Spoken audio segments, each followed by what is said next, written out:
বাজে বিকেল 4:30 আর আমরা যাচ্ছি এখন ইস্কনে। তো ইস্কনে আমরা দর্শন করে তারপর যাব প্রেম মন্দির। আপাতত যাই।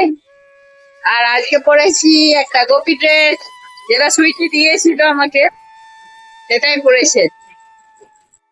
তো বৃন্দাবনের ইস্কন টেম্পল, যা কৃষ্ণ বলরাম মন্দির নামেও পরিচিত, 1975 সালে আমাদের দেশের সর্বপ্রথম হলো এই ইস্কন মন্দির। এখানে প্রভুপাদজির মূর্তি রয়েছে, যিনি 1965 সালে আমেরিকায় ইস্কন সোসাইটি প্রতিষ্ঠা করেছিলেন।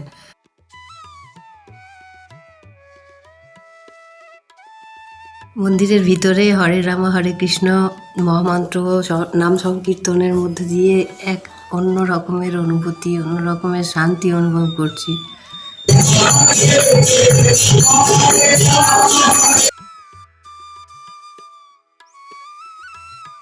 তো এখন এলাম ইস্কনের মিউজিয়ামে। তো বৃন্দাবন ধামে আসার জন্যে আজকে জানতে পেরেছি যে এটা আমাদের ভারতবর্ষে তৈরি প্রথম ইস্কন মন্দির, যা এত বছরের পুরনো মন্দির হওয়া সত্ত্বেও একদম ঝা চকচকে, একদম নতুনের মতন। এই যে এখানে জন্ম থেকে মৃত্যু পর্যন্ত আমাদের মানে এই যে একদম গর্ভাস্থ থেকে একবারে মৃত্যু পর্যন্ত সিচুয়েশনটা কি সুন্দর দেখিয়েছে। বৃদ্ধ, তারপর মৃত্যু, তারপর এই অবস্থা। চেঞ্জ ইওর কর্মা। আমাদের প্রত্যেকেরই একবার এই মিউজিয়ামে আসা উচিত, কারণ ধর্ম সম্পর্কে আমাদের যা জানা উচিত সেগুলো জানতে পারা যায়। প্রেম মন্দির চলে এসেছি, যা ভিড়, বিশাল ভিড়। মন্দিরের বাইরেটা এত সুন্দর গার্ডেন করা আছে, অপূর্ব। এই সামনে হচ্ছে প্রেম মন্দির।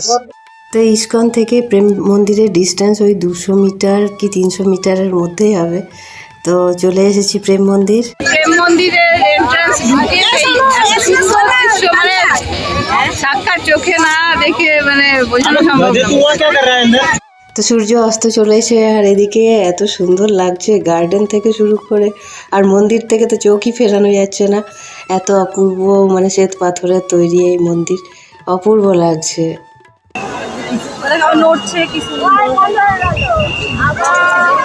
কালিয়া মর্দন, এটা হচ্ছে কালিয়া মর্দন। মুখ দিয়ে গরল বিষ বেরোচ্ছে। তো এখানে প্রভুর ছোটবেলা সমস্ত লীলা, সমস্ত কিছুই এখানে দেখানোর প্রচেষ্টা করা হয়েছে। আর সুন্দর হয়েছে, খুব ভালো হয়েছে।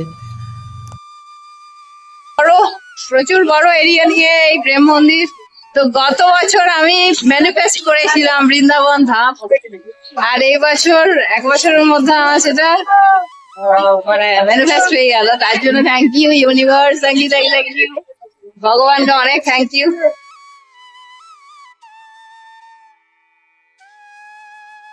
তো এখানে প্রভুর গোচারণ লীলাটাকে খুব সুন্দরভাবে ফুটিয়ে তোলা হয়েছে। এত সুন্দর ঠান্ডা হাওয়া দিচ্ছে যে কি বলবো, মানে একদম দারুণ ওয়েদার করেছে, দারুণ। সকালে কাঁপছিলাম রীতিমতো, আর এখন বসন্তে যে একদম ঠান্ডা মাথাতে একদম সেরকম। এবার যাবো মন্দিরের উপরটা দেখতে, আর ওখানে ফাউন্টেন আছে, ফাউন্টেনটা আপনাদের সাথে শেয়ার করবো।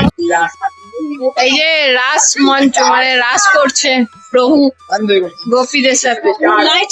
বড় একটা এরিয়া, একটা ভিডিও, ছোট্ট ভিডিওর মধ্যে কভার করা খুব, কিন্তু তবু আপনাদের সাথে শেয়ার করব। আর কি বেশি হাওয়া দিচ্ছে সেটা আশা করি আমার চুলগুলো দেখে বোঝা যাচ্ছে। অপূর্ব ওয়েদার, অপূর্ব না পুচকু। ও আমার পার্টনার। তো এই প্রেম মন্দির কৃপালুজি মহারাজ প্রতিষ্ঠা করেন। প্রায় 11 বছর লেগেছে এই মন্দির তৈরি হতে। আর 2012 সালে এই মন্দির সর্বসাধারণের জন্য ওপেন করে দেওয়া হয়।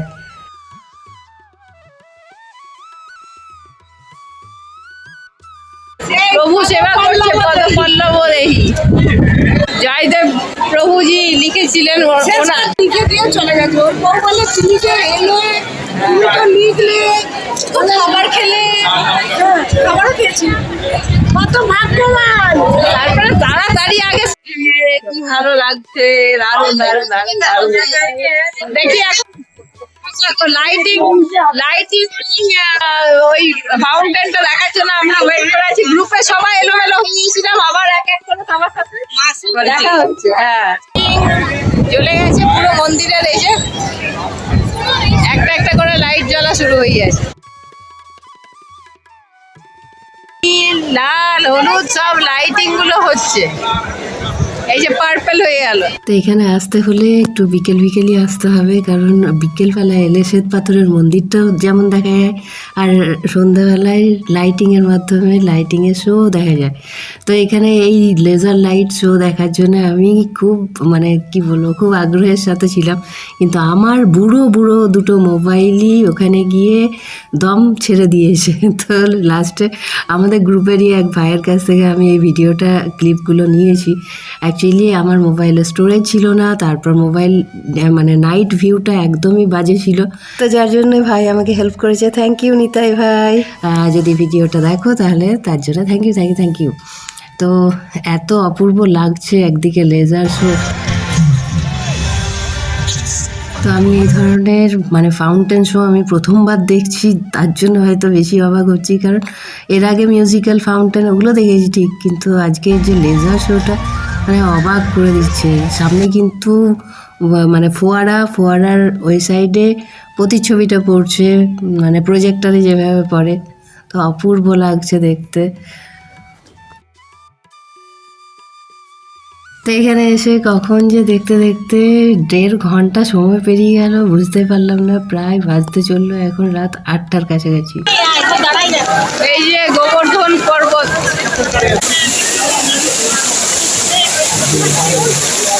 খুব সুন্দর।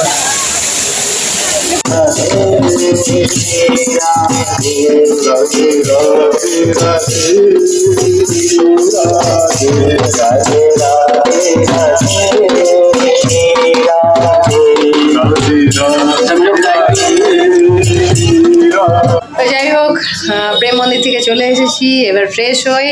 আর এখন বাজে রাত 8:30। খুব মজা করলাম, খুব আনন্দ হলো। নিজের যখন ইচ্ছা একটা পূরণ হয় না, তখন মনে হয় যেন স্বর্গ সুখ পেয়ে গেছি।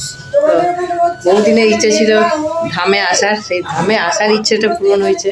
প্রেম মন্দিরে যাওয়াটা আমার কাছে ম্যাটার করছিল না, ধামে আসাটা ম্যাটার।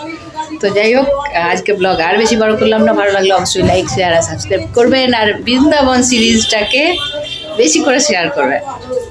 আজকে ব্লগ এখানেই। সবাই ভালো থাকবেন, সুস্থ থাকবেন। টাটা।